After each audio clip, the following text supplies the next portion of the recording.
परमात्मा कहते हैं मैं किस किस को समझाऊं, सभी ने एक रट लगा रखी है, माया जोड़ लूं, कोठी बना लूं और बस बैंक बैलेंस बना दूं।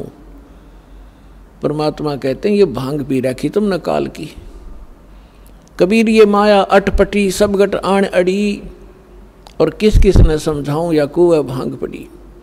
जैसे शाम के समय शराब के ठेके पर 5-4 शराबी घूटी ला कर आ रहे हों, उनकी गतिविधि और उनकी भाषा देखो, एक जैसी सबकी, एक जैसी भाषा, एक जैसी चाल, ऐसे लटखड़ाते चलेंगे और बोलेंगे तो ऊट पटांगा बकवाद करते हुए दिखेंगे।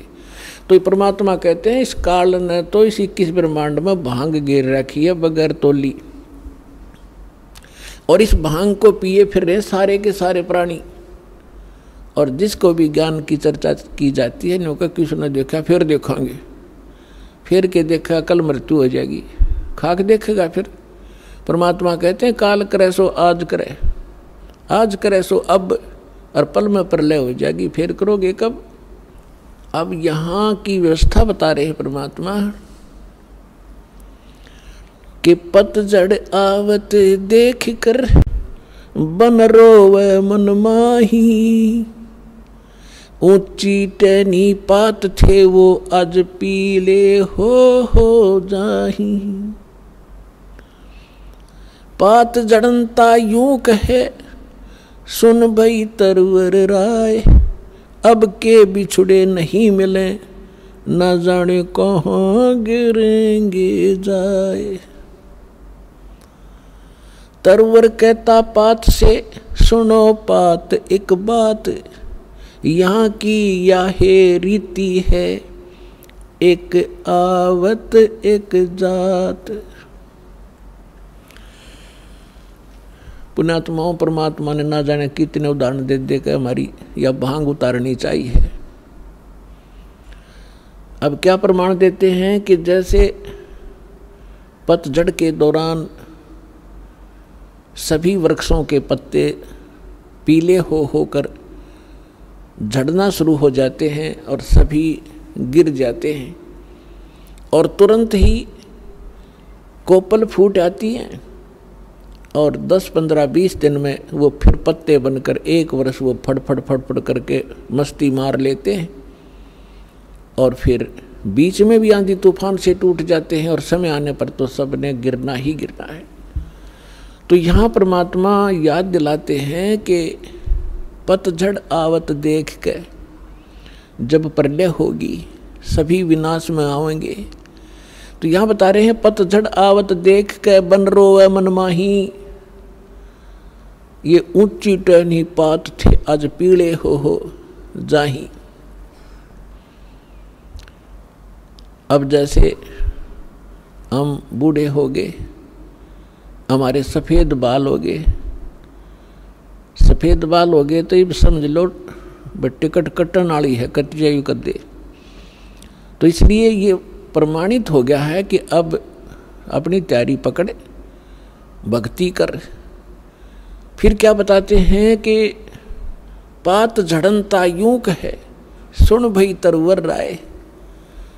अब जैसे कोई बड़े पूरे परिवार में कोई सदस्य बीमार हो जाता है, रोगी हो गया, असाध्य रोग हो गया, और डॉक्टर ने बता दिया 10 दिन का मेहमान है या 1 महीने का मेहमान है, उस समय उसकी क्या स्थिति होती है।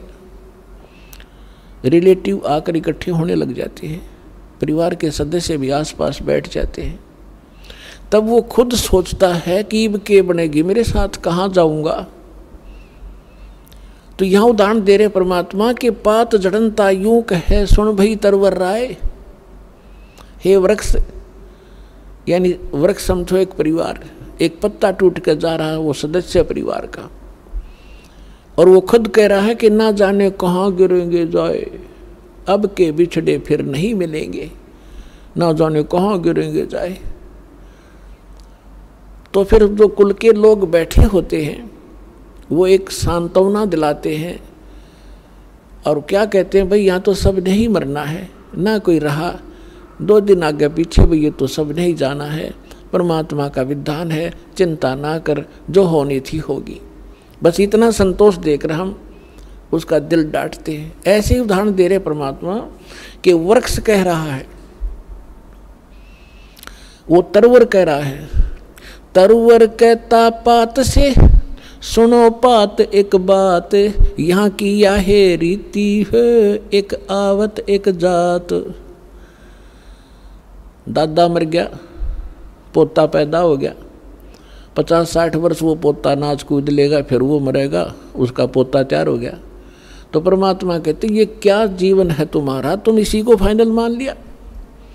इसका एक विकल्प है, अभी तक नहीं था, अब इसका अल्टरनेट प्राप्त है, फिर इसको ग्रहण करो।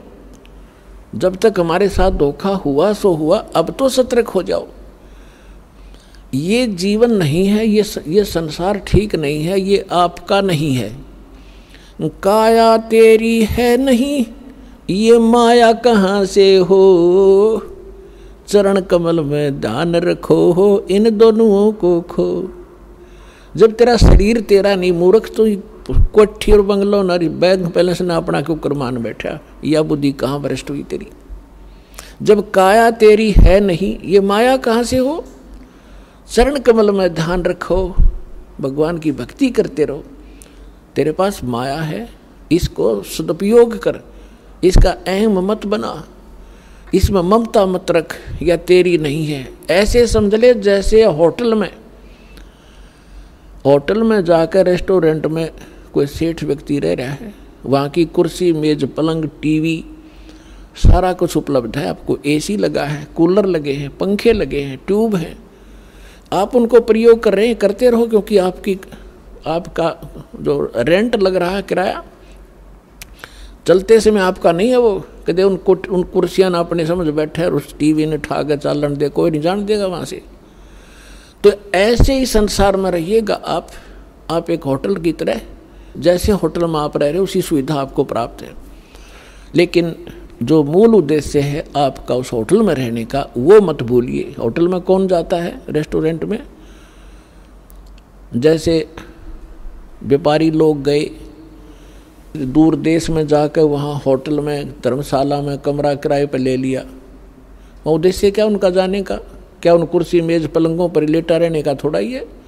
उसका उद्देश्य है कि मैं बिजनेस करूं, अच्छा सौदा खरीदूं और बेचूं और धनी होकर के लाभ प्राप्त करके मैं धनी बनकर वापस लौटूं। तो जो सेठ साहूकार जो पूंजी लेकर गया था, उस पूंजी से उसने सौदा किया और दुगने तिगने चुगने करके अपने घर पे आ गया, तो साहूकार कलाया। और उसका दूसरा साथी उतने पैसे पूंजी लेकर गया था, वो सारा दिन मस्ती मारता रहा, घुटी छुटी लावर सो जावे, और उन सारे सोफे और पलंग को अपना मान बैठा हो नशे में। जब उसकी पूंजी नष्ट हुई, जो ले गया था सौदा करने के लिए,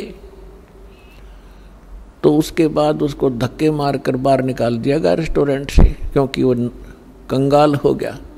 और जो उद्देश्य लेकर गया था वो किया नहीं, तो वो फिर मजदूर लगता है आके किसी साहूकार के। इसके विषय में परमात्मा हमें याद दिलाते हैं, ये सौदा फिर नाही संतो, यो सौदा फिर नाही, ये सौदा फिर नाही रे संतो, यो सौदा फिर नाही। लोहे जैसा ताव जात है, लोहे जैसा ताव जात है, काया दे सराही रे संतो, यो सौदा फिर नाही। 3 लोक और भवन चतुर्दश, 3 लोक और भवन चतुर्दश, सब जग सौदे आही रे संतो, यो सौदा फिर नाही। ये सौदा फिर नाही रे संतो, यो सौदा फिर नाही। दुगने तिगने किए चौगने, दुगने तिगने किए चौगने, और किन्हू मूल गवाई रे संतो, यो सौदा फिर नाही। यो सौदा फिर नाही रे संतो, यो सौदा फिर नाही। यो दम टूटे पिंडा फूटे, ये दम टूटे पिंडा फूटे, हो लेखा दरगाह माही रे संतो, यो सौदा फिर नाही। ये सौदा फिर नाही रे संतो, यो सौदा फिर नाही। जा दिन की मोए डरनी लागे, जा दिन की मोए डरनी लागे, लज्जा रे अकनाही रे संतो, यो सौदा फिर नाही। यो सौदा फिर नाही रे संतो, यो सौदा फिर नाही। फिर बताते हैं कि कुल परिवार तेरा सकल कबीला, पुर कुल परिवार तेरा सकल कबीला, मसलत एक ठराही रे संतो, यो सौदा फिर नाही। बांध पिंजड़ी आगे धर लिया, बांध पिंजड़ी आगे धर लिया, फिर मरहट में ले जाई रे संतो, यो सौदा फिर नाही। यो सौदा फिर नाही रे संतो, यो सौदा फिर नाही। अग्नि लगा दिया जद लंबा, अग्नि लगा दिया जद लंबा, फूक दिया उस ठाई रे संतो, यो सौदा फिर नाही। यो सौदा फिर नाही रे संतो, यो सौदा फिर नाही। प्राण बांध फिर पंडित आए, पीछे गरुड़ पढ़ाई रे संतो, यो सौदा फिर नाही। यो सौदा फिर नाही रे संतो, ये सौदा फिर नाही। प्रेत शिला पे जा बिराजे, प्रेत शिला पे जा बिराजे, पितरों पिंड भराई रे संतो, यो सौदा फिर नाही। यो सौदा फिर नाही रे संतो, यो सौदा फिर नाही। बहुर श्राद्ध खान को आए, बहुर श्राद्ध खान को आए, काग भयो कुलमाई रे संतो, यो सौदा फिर नाही। यो सौदा फिर नाही रे संतो, यो सौदा फिर नाही। नरसेती तू पशुआ की जय, नरसेती तू पशुआ की जय, गद्दा बैल बनाई रे संतो, यो सौदा फिर नाही। यो सौदा फिर नाही रे संतो, यो सौदा फिर नाही। ये 56 भोग कहाँ मन बोरे, 56 भोग कहाँ मन बोरे, कित कुरडी चरणे जाई रे संतो, यो सौदा फिर नाही। यो सौदा फिर नाही रे संतो, यो सौदा फिर नाही। जय सतगुरु की संगत करते, जय सतगुरु की संगत करते, यो सकल कर्म कट जाई रे संतो, यो सौदा फिर नाही। यो सौदा फिर नाही रे संतो, यो सौदा फिर नाही। अमरपुरी पर आसन होते, अमरपुरी पर आसन होते, जहां धूप न छाई रे संतो, यो सौदा फिर नाही। यो सौदा फिर नाही रे संतो, यो सौदा फिर नाही। अपनात्माओं, इस वचन में अमृतवाणी के अंदर आदरणीय गरीबदास साहिब जी ने परमात्मा की महिमा और इस जीव की दशा बताई है। जैसा भी आपको एग्जाम्पल दिया था कि एक 2 साहूकार पैसे लेकर गए थे उद्देश्य बिजनेस बढ़ाने के लिए, एक ने उद्देश्य पूरा किया, एक ने घुट्टी लाई सो गया। जिसने दोगुने तिगने कर लिए वो तो सेठ बन गया, और जिसने घुट्टी लाई बकवाद करी घड़ी वो टोटे मार के मजदूर लगा। तो यहाँ बताते हैं कि लोहे जैसा ताव जात है, ये काया दे सराही। अब जैसे कारीगर होता है, लोहे को गर्म करता है ऐरन में, उसको खूब गर्म कर देता है, और उस गर्म रहते ही उसके ऊपर वो चोट लगाता है या किसी मोल्ड में डाल देता है। तो जिस उद्देश्य के लिए वो गर्म किया था तो वो सफलता प्राप्त कर लेता, जब गर्मा गर्म पर कर गया था, और जब वो जरा सा ठंडा हो गया फिर चाहे सारे गन्ने जाड़ ले, वह चीज़ नहीं बनेगी, बांगा टेढ़ा हो जाएगा। तो यहाँ बताते हैं कि लोहे जैसा ताव जात है, ये मनुष्य जीवन आपका है। जब तक ये मनुष्य जीवन है आपका लोहा गर्म है, और इस गर्म लोहे पर ये चोट लागी राम नाम की सत्संग की, तो आपका उद्देश्य पूरा हो जाएगा जिसके लिए मनुष्य शरीर मिला था।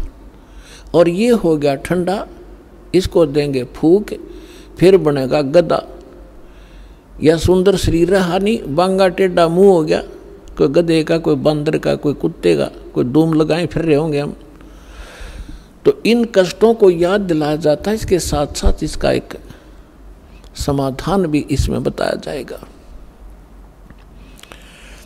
क्या बताते हैं? 3 लोक और भवन 14, ये 14 लोक और 3 लोक 14 भवन के सब अपना वर्क डन किया हुआ प्राप्त कर रहे हैं। सब सौदे के लिए ही ये आते हैं, यहाँ पर सौदा करके जाते हैं। जो जैसा कर्म करता है वैसा ही फल इनको यह मिल जाता है। 3 लोक और भवन 14 सब जग सौदे आही, और दोगुने तिगुने करे चौगुने किन्हु मूल गवाई। ये मनुष्य जीवन के श्वास आपकी मूल धन है, ये मूल पूंजी है। जो अच्छी आत्माएं हैं, जो सत्संग में आते हैं, उनको परम संत मिल जाते हैं, शास्त्र उनको साधना प्राप्त हो जाती है, और मर्यादा में रहकर अपने उद्देश्य को ना भूलकर आजीवन भक्ति करते हैं, तो वो दुगने तिगुने चौगुने कर लेते इस मूल धन के। और जो केवल सारा दिन राजनीति में गुटी सुटी लाई ताश खेले बकवाद घड़ी पेट भरने के लिए धंधे में लागे रहे, बस उसी को फाइनल मान लिया, तो कहते उन्होंने मूल गंवा दिया, वो मूल धन नष्ट कर दिया, मनुष्य जीवन को बर्बाद कर दिया। उसके बाद फिर क्या होगा?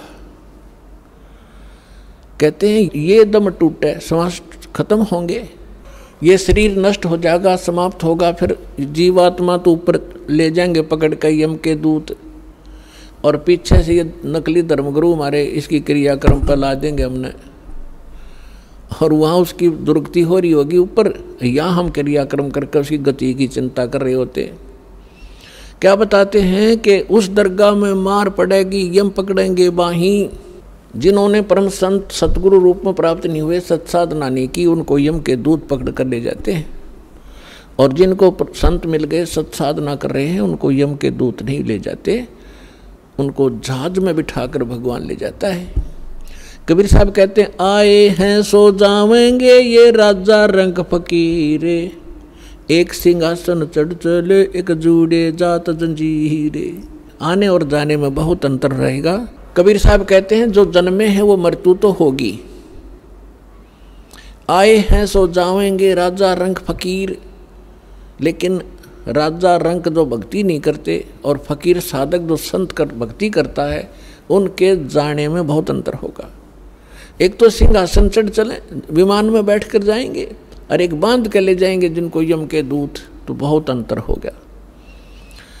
अब क्या बताते हैं कि कुल परिवार तेरा सकल कबीला मसलत एक ठहराई। जब आपका शरीर पूरा हो जाएगा, श्वास छूट जाएंगे, जीव निकल जाएगा, तो आपके अंतिम संस्कार के लिए आपके कुल के लोग तुरंत एक राय कर लेंगे, उठाओ जल्दी और फूको, फाइनल करो इसको। कुल परिवार तेरा सकल कबीला मसलत एक ठहराई, सब ने एक सलाह बना ली, और बांध पिंजड़ी आगे धर लिया मरघट में ले जाई। अग्नि लगा दिया जद लंबा फूक दिया उस ठाई। अब शरीर का तो कर दिया काम, अब क्या शुरुआत की? गुरुजी आए, कहते हैं पुराण उठा के फिर पंडित आए, कहते गुरु पुराण का पाठ कराओ इसका। परमात्मा कहते हैं जीव चला गया, माटी फूक दी, अब क्या रहेगा तुम्हारे पल्ले? अब गुरुड़ पुराण का पाठ कराते हो, उसको कौन सुनेगा? थारे गुरुड़ पुराण ने। और क्या लिखा उस गुरुड़ पुराण के अंदर? गुरुड़ पुराण को अगर पढ़ाना था तो उसके जीते जी पढ़ाना चाहिए था। जैसे गुरुड़ पुराण के अंदर लिखा हुआ है कि जब ये प्राणी शरीर छोड़कर जाता है और जिसने भक्ति नहीं की होती, दान धर्म नहीं कर रखा है, यम के दूत पकड़ कर ले जाते हैं, और आगे फिर उसको भंडारे चल रहे होते हैं, और उसको नंगे पैरों घसीट कर ले जाते हैं। उसको भूख लगी है, प्यास लगी है, और वो देखता है सामने, और यमदूतों से कहता है मुझे खाना खा लेने दो। वो कहते हैं नहीं, तेरे लिए अलाउड नहीं है, पहले धर्मराज के पास चल, फिर पूछेंगे अगला तेरा क्या हिसाब किताब करना उन्होंने। तो ऐसी दुर्गति होती है। फिर गुरुड़ पुराण में बताया जाता है जिसने ऐसे कर्म किए उसका हाथ कटा, जो ऐसे कर्म करता है वो अंधा होता है, जो ऐसे कर्म करता है उसको उसका बेटा मर जाता है। तो परमात्मा कबीर जी कहते हैं कि तुमने वो गुरुड़ पुराण उसको पहले पढ़ाना चाहिए था, ताकि वो बुराइयां बचता और पाप कम करता, भगवान भज लेता, डरता। अब वो गदा बनने की तैयारी कर रहा, तुम गुरुड़ पुराण पढ़ाने लग रहे हो वहाँ पर, सारे उल्टी रीति। अब क्या बताते हैं परमात्मा कि प्रेत सला पर जा बिराजे पितरों पिंड भराई, और बोर श्राद्ध खान को आई फिर काग भय कलमाई।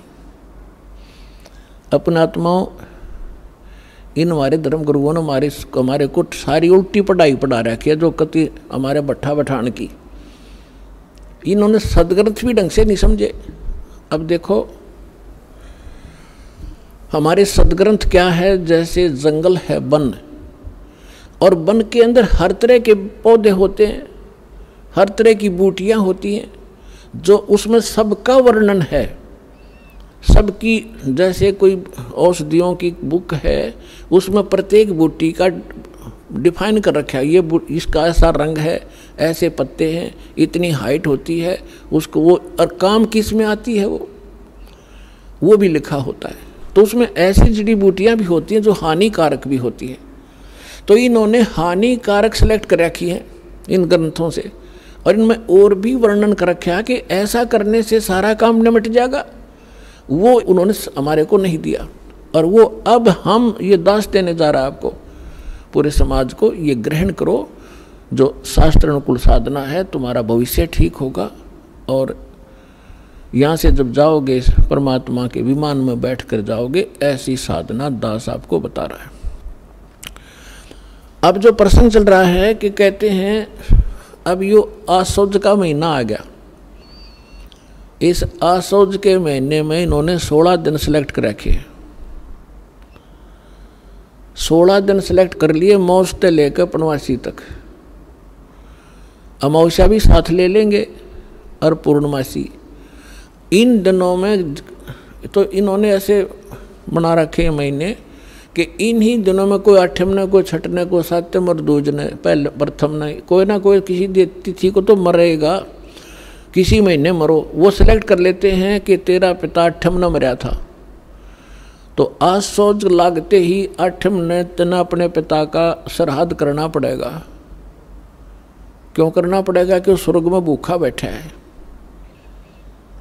सारा भले आदमियों, वो स्वर्ग भी किसने बना दिया जिसमें पानी मिलता ना रोटी मिलती। नो कहो नरक में जा लिया। अब यहाँ क्या बताना चाहते हैं कबीर साहब ने हमें हर तरह से समझाया है। रे भोली सी दुनिया सतगुरु बेन कैसे सरिया, रे भोली सी दुनिया सतगुरु बेन कैसे सरिया। अपने लला के बाल उतरवावे देख के चीना लग जइया। अपने लला के बाल उतरवावे देख के चीना लग जइया। एक बकरी का बच्चा लेके उसका गला कटैया, रे भोली सी दुनिया सतगुरु बेन कैसे सरिया, रे भोली सी दुनिया। अब सतगुरु बिना ये निर्णय कौन करे तुम्हारे को? बुढ़िया लेकर जाओगी गुड़गांव माड़ी पे अपने पुत्र वधू नर पोते ने। वहाँ एक नाई बैठा होता है और हमारे गलत धारणा पैदा कर रखी है कि ये पहले बाल वहाँ कटवाओ अपने इष्ट दाम पे। और वो नाई जब बार 5 रुपया में बाल कटते होंगे ना, वो 20 मांगेगा, क्योंकि उसने पता है मजबूरी में यहाँ ये देंगे। सबको जल्दी होती है। तो बुढ़िया कहेगी नाई के ने ले बे नाई के मेरे पोते के बाल तार दे, माता के चढ़ाऊंगी। अब वो नाई लागे पिनान कैची ने जल्दी क्यों ना घने काटने हो ना उस दिन तक। तो बुढ़िया ने कहेगी रे ध्यान ते काचा सिर से मेरे लला का, कहते कैंची लाग जाए बेटा दर्द होगा इसके। अब परमात्मा कहते हैं अपने लला के बाल उतरवावे देख कैंची ना लग जइया। एक बकरी का बच्चा लेके उसका गला कटैया, रे भोली सी दुनिया। एक बकरी का बच्चा लेकर बलि चढ़वा दिया, वो किसी का बालक ही नहीं था। अब पुण्यात्माओं, अब बच्चे नहीं हो आप, बुद्धिमान समाज है, सदग्रंथ हमारे पास है। इस तराजू से तोल के देखियो तत्व ज्ञान से और पुरानी साधनाओं को। अब वो क्या करेगी माई? नाई के ने काट दिए बाल किते दे दिए उसके हाथ में, ले बुढ़िया जाकर चढ़ाओगी मंदिर में। मंदिर में बैठा पुजारी उसने उठा होगा और कट्टे में ठोक देगा, और सांझ ने उस बोरी ने कुर्डियाँ पे फेंक देगा बाड़ा ने, और गुना बैंक में जमा करा होगा वो, उसने बाहर ही फेंकने, आप कटवा के कितना डालो, इसमें कोई बात हुई है? तो ये हमारे को डर पैदा कर रखा था। कहते देवी रूठ जा, तुम्हारा ईष्ट रुष्ट हो जा। अब क्या बताते हैं परमात्मा? अरे भोली सी दुनिया सतगुरु बिन कैसे सरिया, रे भोली सी दुनिया सतगुरु बिन कैसे सरिया। फिर क्या बताते हैं भाई? कच्चा पक्का भोजन बना के माता धोकने गैया, कच्चा पक्का भोजन बना के माता धोकने गैया, उस माता ऊपर कुत्ता मुते वो क्यों ना मर गैया, रे भोली सी दुनिया सतगुरु बिन कैसे सरिया। हमने देखा हमारी दादी माता धोकन की तैयारी कराया करती, जब हमारी ताई चाचियों को कहती थी माता को कि माता का भोजन बनाओ जल्दी, वो देर कर देती तो इन्हों के बना दे फटाफट। उन्हें पता था बुढ़िया ने कुत्ता ने खाना और खुना माता खाओगी उड़े, किसा बना दो जल्दी देर हो है। अब कच्चा पक्का बना के पूरे और वहाँ जाती जहाँ पर वो माता का बना रखी थी एक मड़ी सी। अब वो बुढ़िया तो माता पर पूड़े चढ़ा के और उससे नीचे भी ना उतरती, इतने 4 कुत्ते चढ़ने चुकर देते। माता के उस डिनर ने खावे और चलते हैं उसके ऊपर मुँह खावे वो माता के सिर पे। अब परमात्मा कहें जिसको तुम पूजने गए थे इसी सक्षम थी तो कुत्ते की टांग क्यों ना तोड़ दी उसने, उसके सिर पर मूत रहा है। तो पुण्यात्माओं, ये जो साधनाएं हम किया करते थे आज हमें हंसी आवे है और रोना आ रहा है कि हमारे पूर्वज नाश कर गए अपने जीवन का इन मूर्खों के बहकाए हुए। अब क्या बताते हैं परमात्मा? अब देखो हमारा कोई परिवार का सदस्य मृत्यु को प्राप्त हो जाता है तो सबसे पहले वो क्या करते हैं कि इसके फूल उठाओ। क्या करोगे? गंगा में डाल के आएंगे। किस लिए? गति हो जाएगी, इसकी गति कराएंगे। अच्छा, उठा लिए, गंगा में डाल आए। फिर कहा कि इसकी 13वीं करो। 13वीं किस लिए? कि गति करावांगे। अच्छा, 13वीं कर दी। फिर महीना करो। पहले तो बड़ा सांका था, एक साल तक प्रत्येक महीने गति कराया करते और 1 साल में फिर न्यारी गति कराया करते। कदे 6 माहिर फिर साल के अंदर वर्षोदी। ये सारा कुछ कर दिया। फिर कहने लगे श्राद्ध शुरू करो। किस लिए? कि उसकी गति करावेंगे। फिर पिंड भरुआ काओ। किस लिए? कि गति करावांगे। परमात्मा कहते हैं कहाँ छोड़ दिए लाके। अब क्या बताते हैं? जैसे सरहदी बावेंगे, हमने सब ने पता, अपने भी पता, हमने भी खूब ये डले डो रखे हैं। पंडित जी आवेगा, भोजन बनावेगा और फिर सबसे पहले कहेगा छत पर रख दो। किस लिए? कि हो सके तुम्हारा बाप कौवा बन गया हो और कौवे ने भोग ला दिया, समझ लो भोग लग गया तुम्हारे पिता को। क्यों? कौवा बना हुआ है। बता, लागे थे गति करान, कौवा बना के छोड़ दिया। और थरा के जो भैया, रे भोली सी दुनिया सतगुरु बिन कैसे सरिया, रे भोली सी दुनिया सतगुरु बिन कैसे सरिया। रे भोली सी दुनिया सतगुरु बिन कैसे सरिया। फिर बताते हैं जीवित बाप गेल लट्ठम लट्ठा और मुए गंग पुचैया। जीवित बाप गेल लट्ठम लट्ठा मुए गंग पुचैया। जब आवे आसौज का महीना वो कौवा बाप बनैया, रे भोली सी दुनिया सतगुरु बिन कैसे सरिया, रे भोली सी दुनिया सतगुरु बिन कैसे सरिया। अब बगैर ज्ञान के इस माया की हवस में हम बड़े छोटों का सत्कार भी भूल गए। एक बूढ़ा बतावा था, एक भक्त कह रहा था कि मेरा एक मित्र था, वो मैं भी रिटायर हो गया और वो भी रिटायर हो गया। एक दिन मुझे बैंक में मिल गया वो, बैंक में से उसने 8-10 हज़ार रुपये मिले पेंशन के, और उसके साथ मैंने उसको राम रमी करी। उसकी पुत्र वधू साथ थी, वह बोली ला दादा ये पीछे मैंने दे दे, खो देगा कि तराम लकड़ जाएंगे तेरे पे।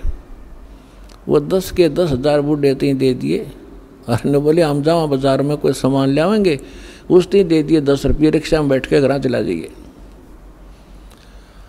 अब वो कहने लगा भाई या कौन थी, बोला छोरे की बहू थी,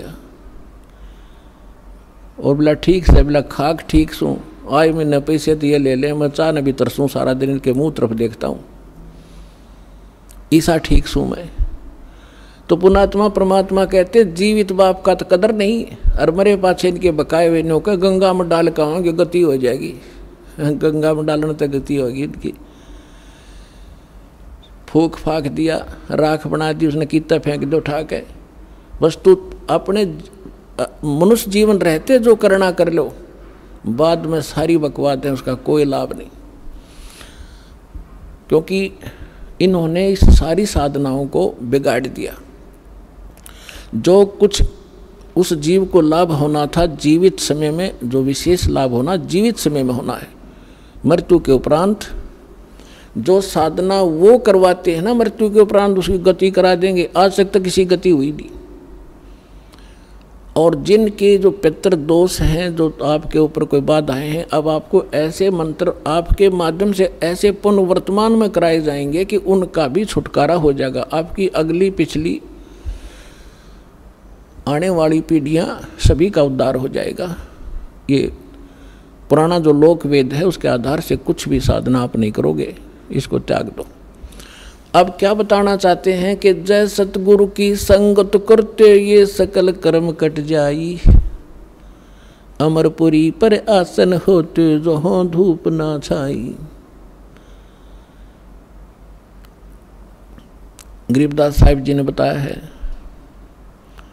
कि यदि सतगुरु की शरण मिल जाती तो ना तो आप प्रेत बनते और ना ही पिंड भरवान की आवश्यकता पड़ती। और क्या बताते हैं, जो साधना ये किया करते थे उसका रिजल्ट क्या होता था। भूत जुनी जा छूटत है पिंड दान करते, गरीबदास जिंदा कहे भाई ने नहीं मिले भगवंते। अब धर्मदास जी अपने हिंदू धर्म में जन्मे थे, यही साधनाएं भ्रमित वो कर रहे थे। तो परमात्मा ने उनको समझाया था कि जो तुम पिंड दान करते हो उससे भूत जूनी छूट सकती है, लेकिन भगवान नहीं मिल सकता। अब भूत जूनी छूटगी और गधा योनी पक मिलगी तो खाक गति कराई। बस न्यो कहें कि हमारा पीछा छूट गया, बाबू से क्या करता, पिताजी घना दुखी करे था। भगत आते हैं कहते हैं मेरी माँ मर गई, मेरी बहन को दुखी कर रही है। अब वो अंडे धके खाती हुआ कितन की तो प्रवेश करे, पर परेशान खुद भी हो रही, ज्ञान उसको है नहीं। तो अब हम जो साधना बताएंगे उन आपके पितरों का भी कल्याण हो जाएगा और आप भी सुखी हो जाओगे, वो भी भाग जाएंगे, उनका कल्याण हो जाएगा, यानी छूट जाएंगे, आपसे दूर भाग जाएंगे और उनको मानव शरीर प्राप्त हो जाएगा। जो साधना दास आपको बताने जा रहा है, इससे सारा ही कल्याण होगा। एक के साथ दे सब सदैव, एक ही साधना से सर्व सुख होंगे। अगर आप ये वीडियो YouTube पर देख रहे हैं तो हमारे चैनल को सब्सक्राइब करें और बेल आइकन को दबाना ना भूलें। अगर आप Facebook पर ये वीडियो देख रहे हैं तो हमारे पेज को लाइक करें।